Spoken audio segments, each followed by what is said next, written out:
Assalamu alaikum or Khushamdeed. This is Haider Shishmahal.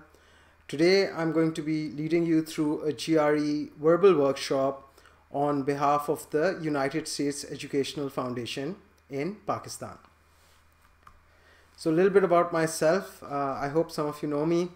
I really like to be in the middle of education, psychology, counseling and technology. I have the honor of having gone on the Fulbright Scholarship, and I went to Harvard where I studied human development and psychology. A lot of people ask me what score I got that got me there, and this was on the older scale of the GRE, and I got a 1550 out of 1600 with a 790 in verbal and a 760 in quantitative. I've been involved in the education sector, especially standardized testing, for the last 17 years and have a lot of other interests. So do reach out to me afterwards. But for now, let's get on with the workshop. If you're a beginner to the GRE, what I would suggest is first, if you realize that preparing for the GRE and preparing for graduate school is really an overwhelming experience. So try to just take it in small steps. And perhaps the first thing you could do is go to ets.org and just register yourself an account with them and first learn the basics of the test. Once you've gone through the official materials like the Power Prep software and have maybe taken a diagnostic test and a little bit familiar, then you can start increasing your speed and looking at more advanced and difficult topics and questions in the GRE. The objectives for today's workshop is that it's going to be hopefully for about 40 to 50 minutes. I don't know until I finish recording.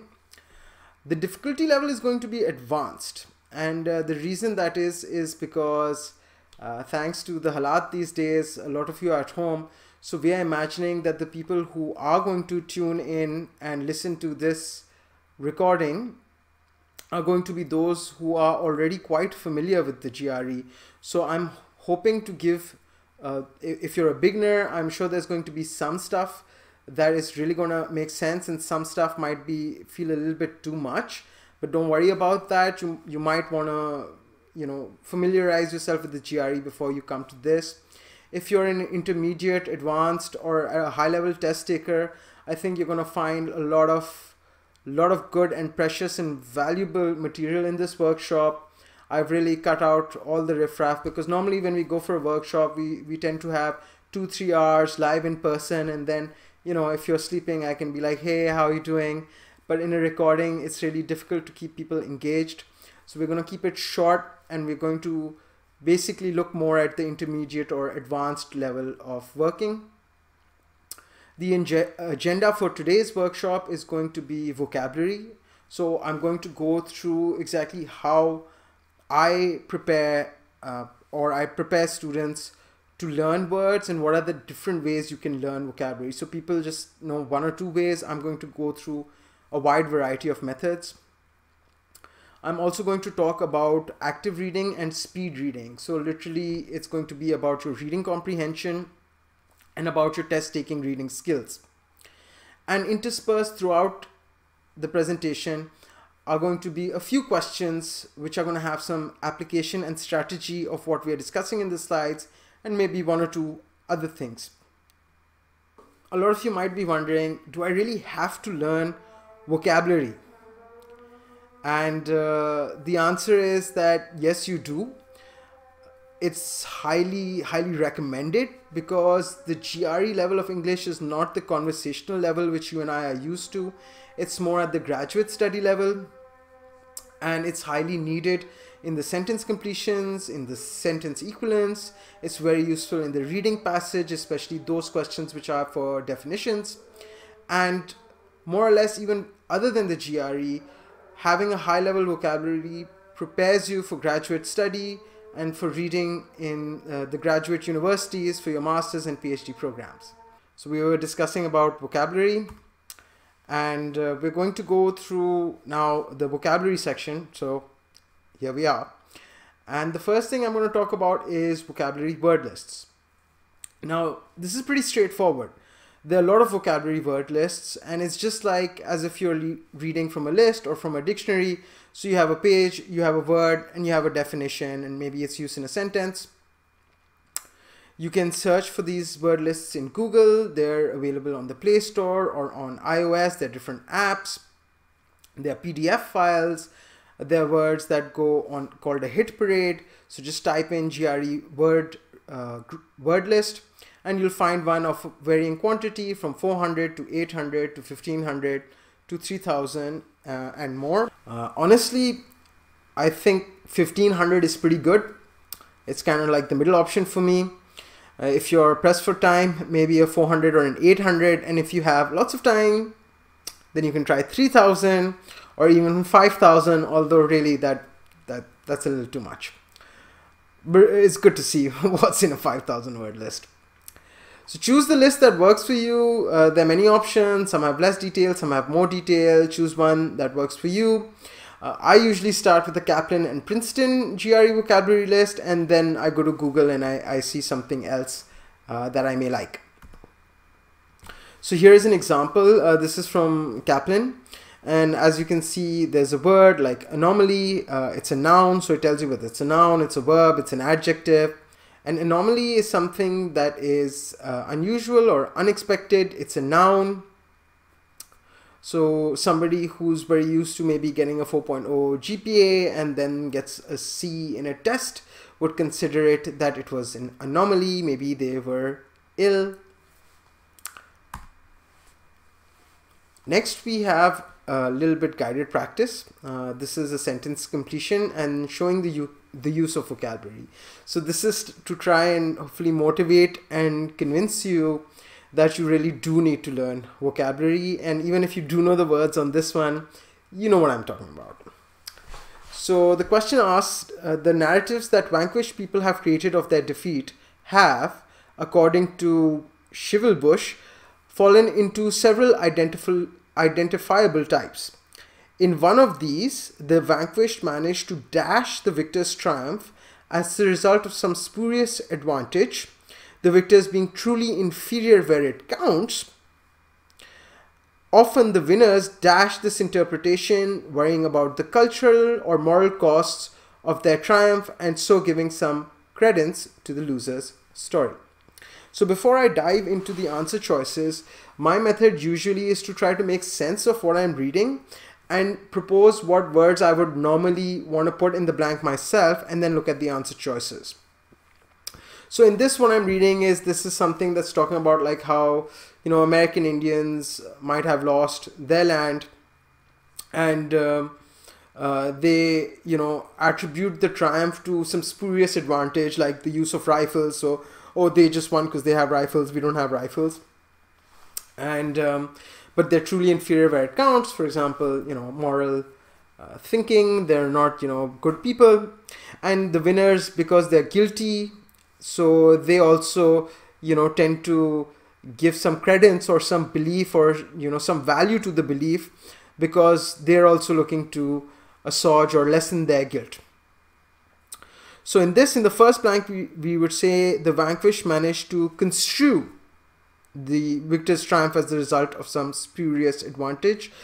Construe means to make something up or kind of attribute to, whereas the other words are acknowledge and anoint.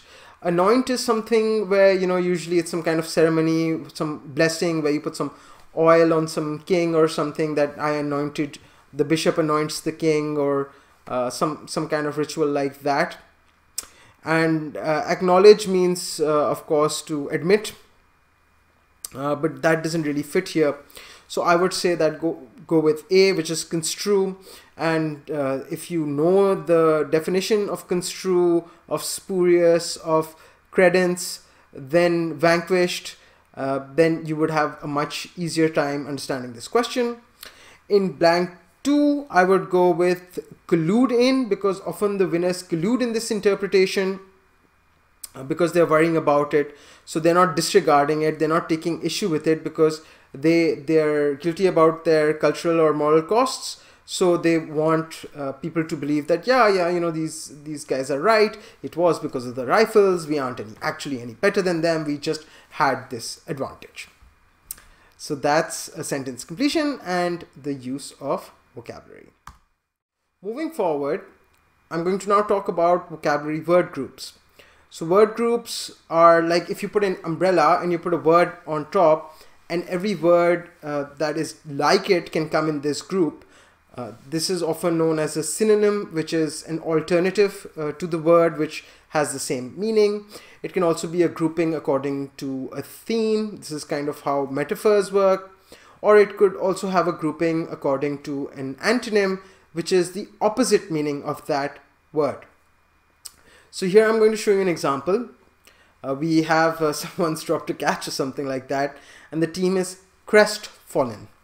Crestfallen is an adjective. That means it's a kind of a describing word. It describes the feeling, and the definition is that of being sad and disappointed because you have failed and you did not expect to fail.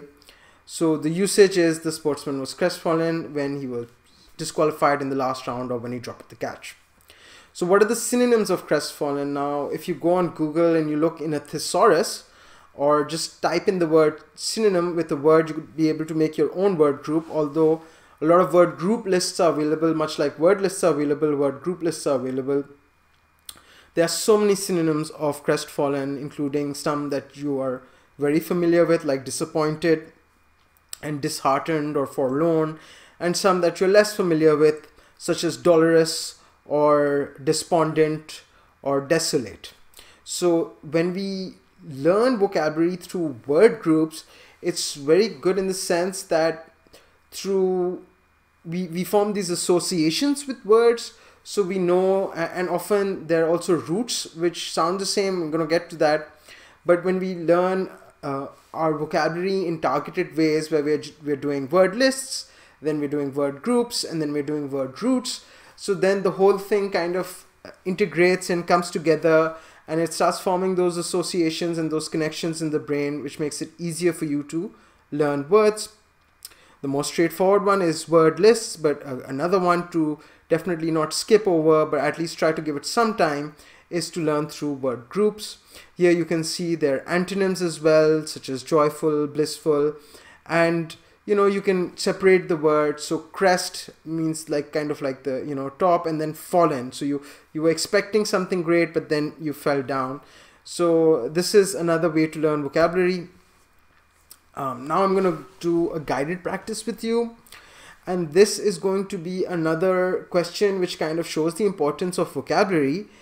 But I'm also going to show you a strategy which is a normal process of elimination strategy, which many of you are familiar with, except I'm going to make it a little bit more refined and show you that advanced version of process of elimination, which is through word matching or pair-based elimination. Now, word matching or pair-based elimination works like this. Let's look at the question.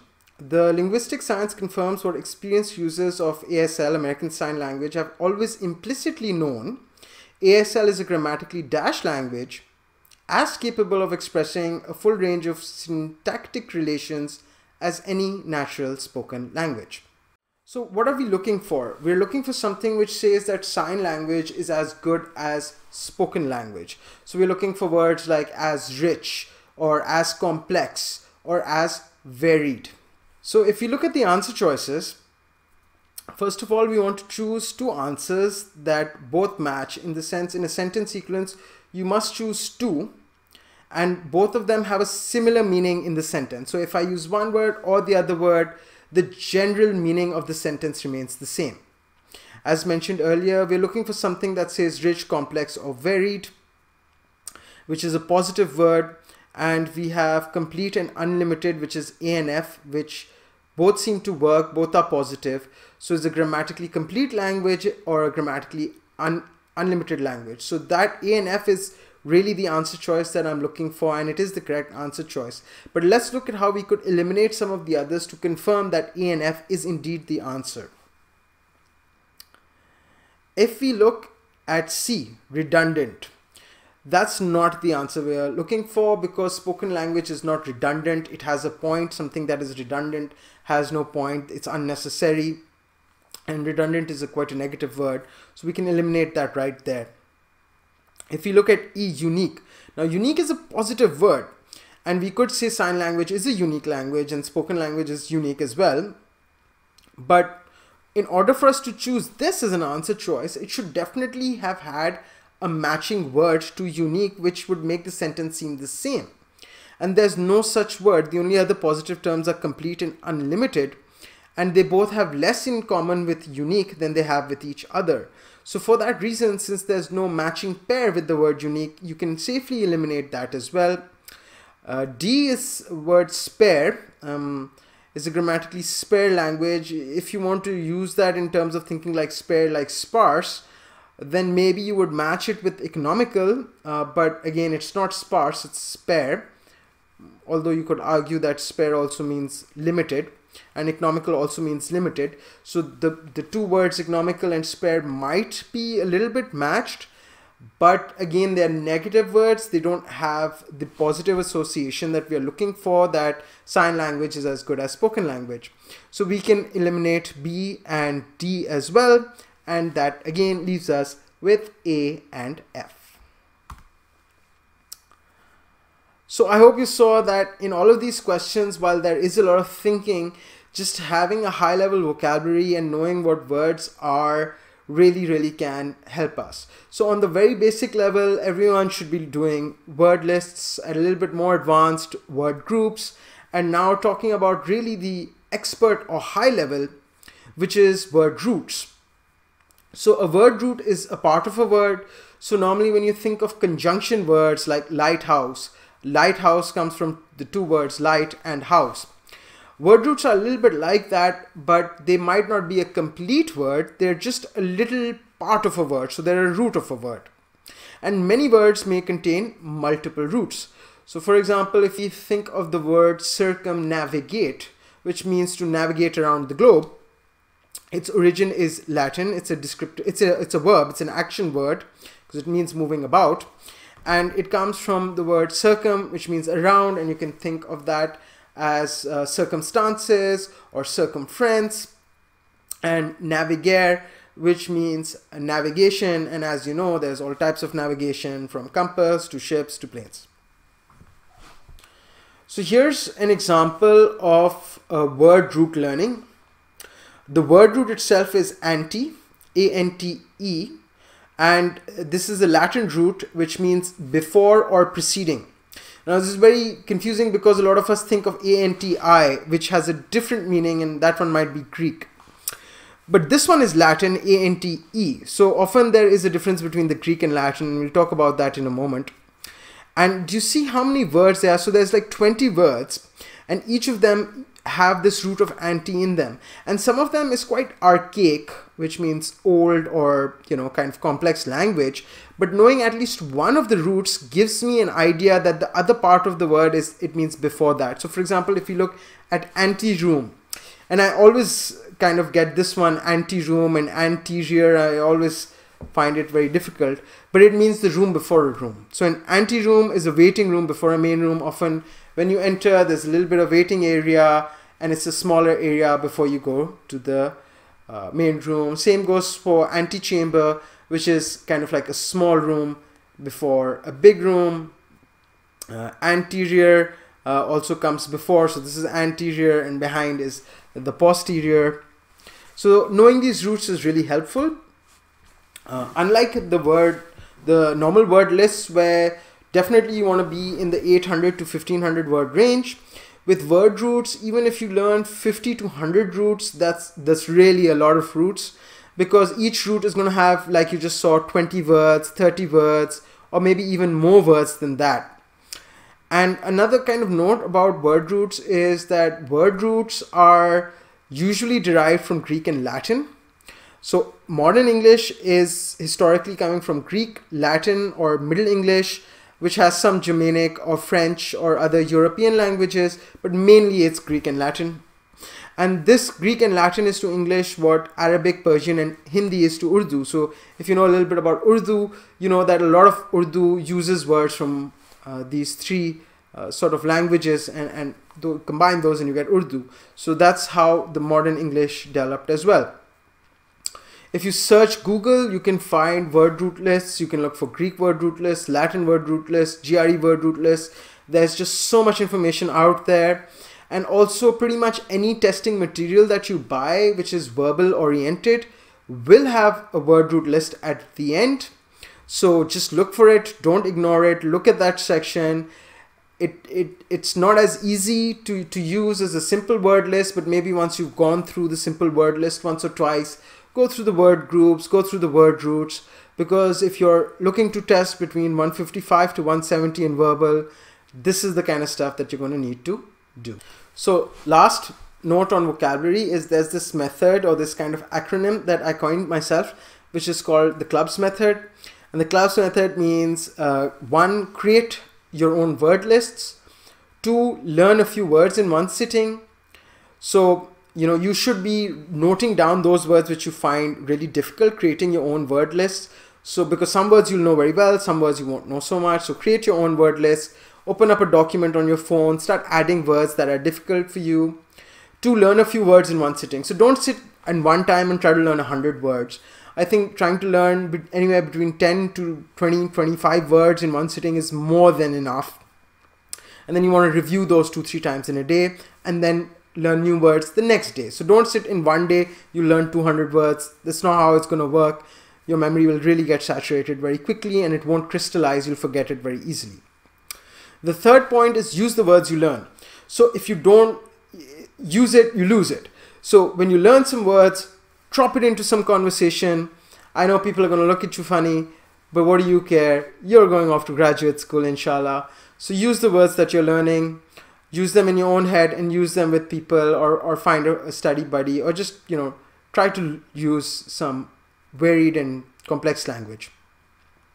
Point number 4 is become an etymologist. An etymologist is someone who studies words. So this is if you look at a word which is kind of new to you, you might, you know, write it down and rather than just write define, write the word etymology or write the word origin, which will show you what the origin of the word is, what the root of the word is, whether it's Latin, whether it's Greek, when it was first used.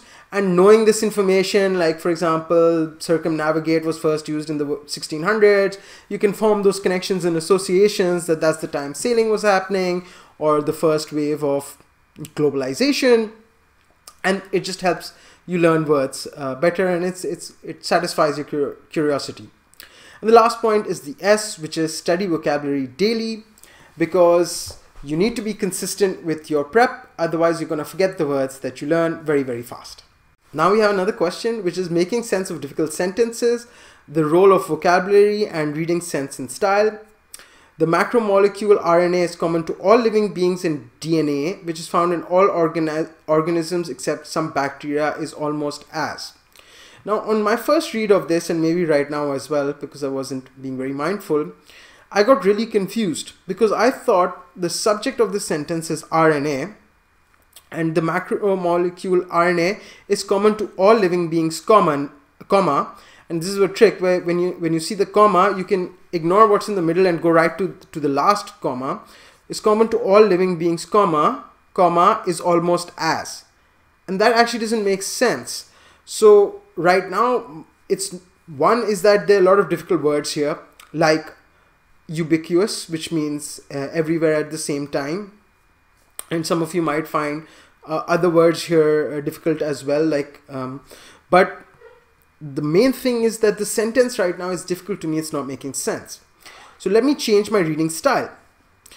If I pay attention to the comma at the start, the RNA is common to all living beings, and DNA, which is found in all organisms except some bacteria, is almost as universal or ubiquitous. So the answer is D and F.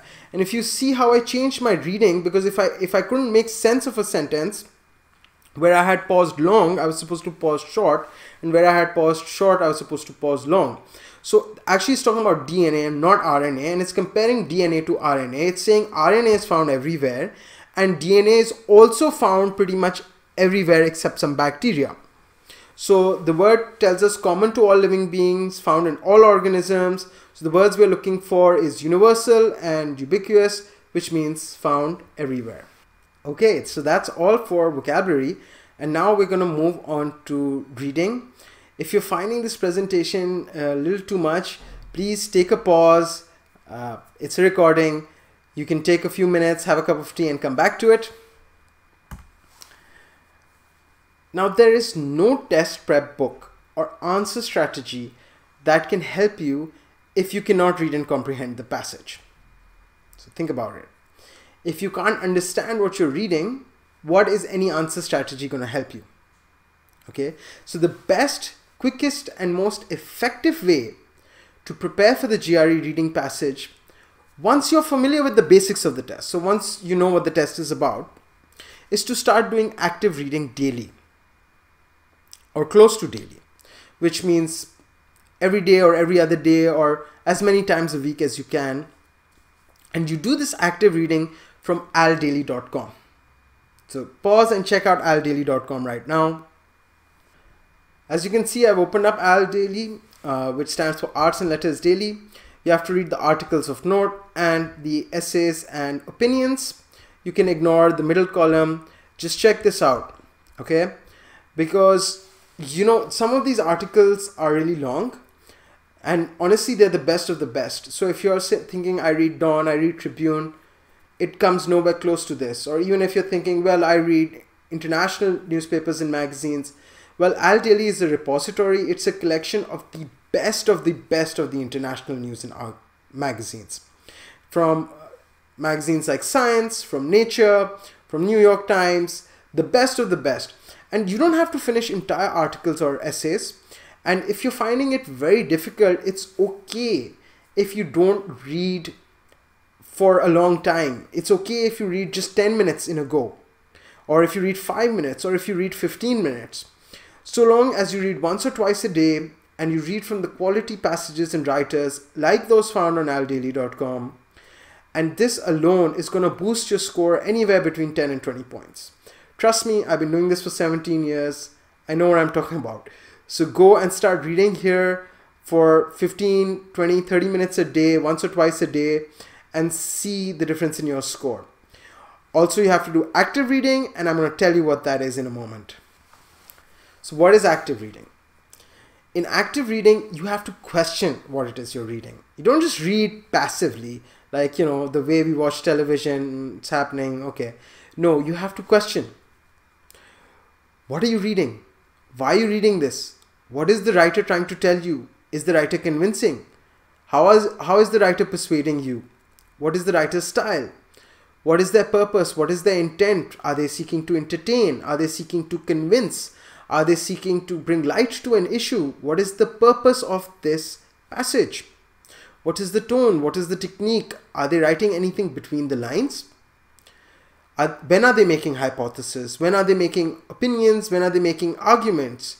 Are they providing evidence? What kind of evidence? Are they providing examples? How many examples? Can you think of counter evidence or some other facts or some other examples? So this is active reading. Being even more active with your reading is looking for words in their passages that you're not familiar with and adding those to the word list that you were creating earlier, like on your phone in the clubs method. And also Googling those words, learning them, using them. And lastly, when you read from Al Daily, notice how these authors are structuring their sentences and their paragraphs.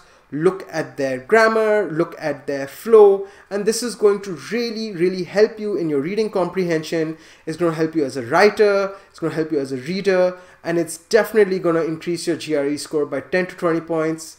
This is like my guarantee to you. If you read from here and it doesn't work, you call me and you tell me, and I'm going to figure that out. So now we're going to do some guided practice. We're going to dissect a comprehension and going to do some active reading.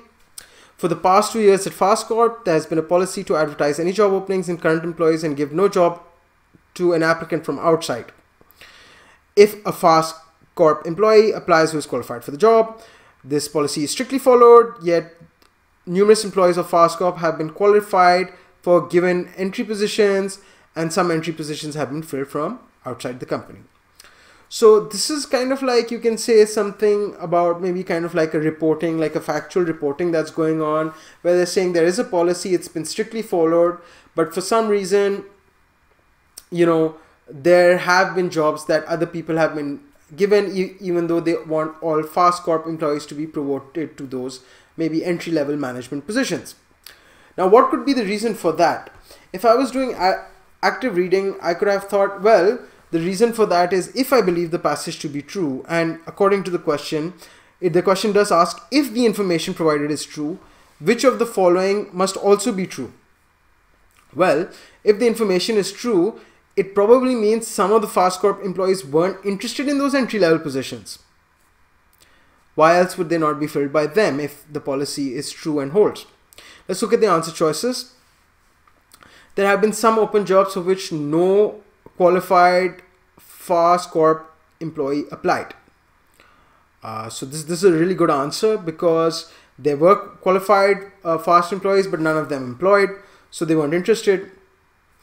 B, some have not been advertised. That's not what it says, because it says that would be a kind of a betrayal to the policy, that you say we have this policy but you don't tell anyone about it.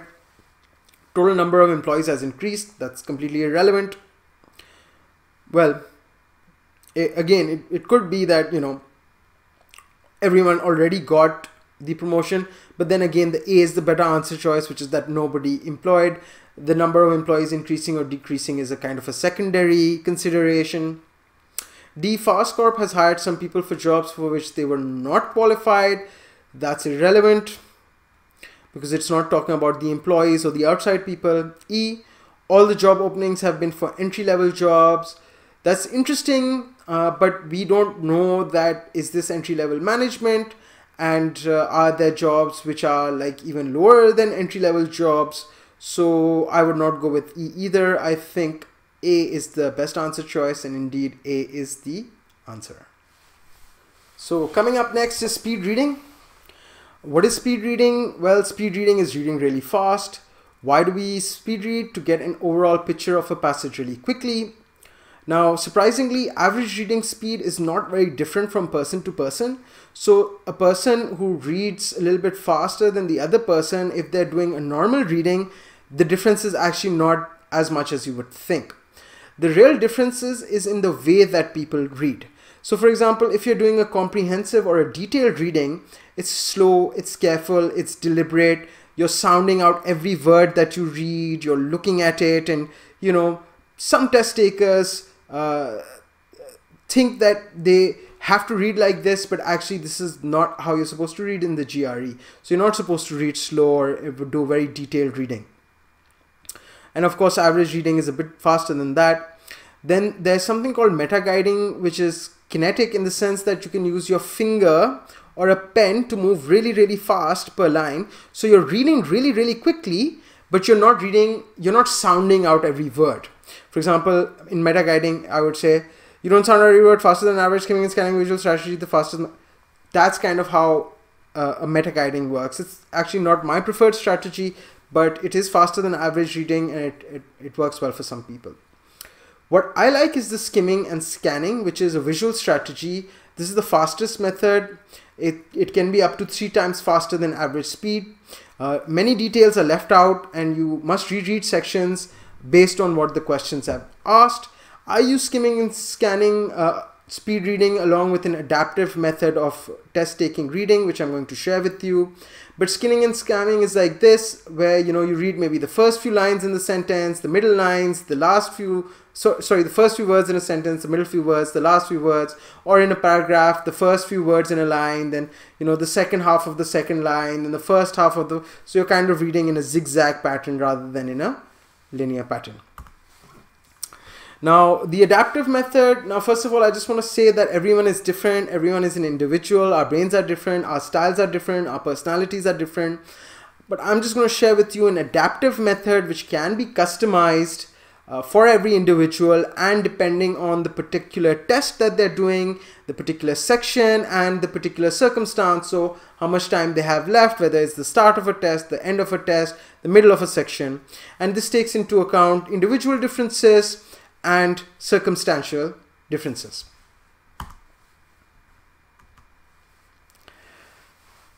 So this is a step-by-step use of the adaptive method. Number one, skim or speed read the passage. So you're just, it's more than a view, but you're just skimming, you're just seeing what the passage is really about. Number two, you view or scan the questions. So you see what are the questions about. You don't at this point read the questions. Once you've scanned the questions, you read the question that is fastest or easier to answer. So in your scanning, you picked out which one you think is easy, maybe because it is pointed out to the line and it just wants a definition. And then you read just the question stem and not the answer choice. So only at point 3 did you do a kind of a detailed reading or a slower reading. In points 1 or 2, you just did a skimming and scanning and a viewing. In point 3, after the viewing, you chose a question and you read the stem, not the answer choices. Then you go back and view the passage holistically. So again, you scan the passage and you try to establish where this answer lies. You note where the answer lies, then you read around that carefully. So if the answer lies in paragraph 2, line 2, read paragraph 2, lines 1, 2, 4, or 5 pretty carefully. Propose your own answer, so what you think matches the question stem. Then return to the question and try to match your answer choice with the answer choices given in the stem. And if a match occurs between your proposed answer and the answer choice given, then mark it as the answer, and then repeat from point 2 on the viewing and scanning the questions till all questions are complete. So this is a kind of a smart test taking or smart test reading comprehension strategy. Do note there are some high level test takers, kind of like myself, who tend to prefer a bulldozer method. And a bulldozer method is just that we just answer every question in order because we know our speeds are fast and our vocabularies are very high. But even myself and other people like me, when we reach a section where time is short and now we are in a problem, we follow a strategy kind of like this to try to attempt those questions which are easiest first, and doing a lot more speed reading and a lot less detailed reading and a lot more guessing and process of elimination. So now we're going to do a guided practice of the adaptive method.